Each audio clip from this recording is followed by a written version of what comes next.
What's the deal with cavities? First, understand what is a cavity. Cavity is when bacteria get inside your tooth, they have a little party, they weaken the enamel, and the enamel cavitates inward. Now let's talk about bacteria for a bit. The bacteria that causes tooth decay is called strep mutans. Now a person who has tooth decay has the same bacteria that I have in my mouth, strep mutans. We both have the same one. The difference between a person who has tooth decay and a person who doesn't is the enamel structure itself. The enamel is the armor coating of your tooth structure. So once the armor coating is weakened, primarily by diet that's acidic, the bacteria can get inside your teeth.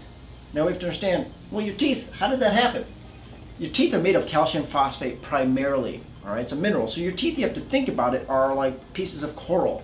They're strong, but they're porous. Inside those porosities, you have calcium phosphate. So the more mineralized your tooth is, the less the bacteria can get inside your tooth. The more demineralized your tooth is, the bigger those porosities are, the more bacteria can infiltrate and then have that party that is known as tooth decay. So this is what a tooth looks like that's highly mineralized.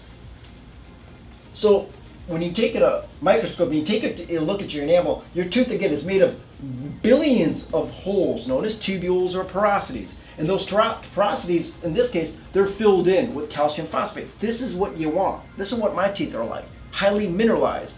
So when bacteria that are rolling around my mouth, they can't get inside my tooth to then have that party, all right? So when you have an individual whose diet is more acidic, this is what happens to the same area. Holes. Now this is how the bacteria get inside your teeth, through this thing over here. So once we have the bacteria in your mouth, you have the bacteria now in your teeth, and they have that party, they spread, they get bigger, full-on cavity. We have to treat that. So we go ahead and remove the decayed parts of the tooth and replace it with the filling. Two ways of doing that. Check out the video called Painless Dentistry to learn about that. And then we also take time to talk about your diet. I want to know how you got to this point, because what's the point of fixing something if we don't fix what initially created the situation to get you here? All right, so we're going to talk about how we can modulate your diet to make sure this doesn't happen again. And that's basically the deal with cavities.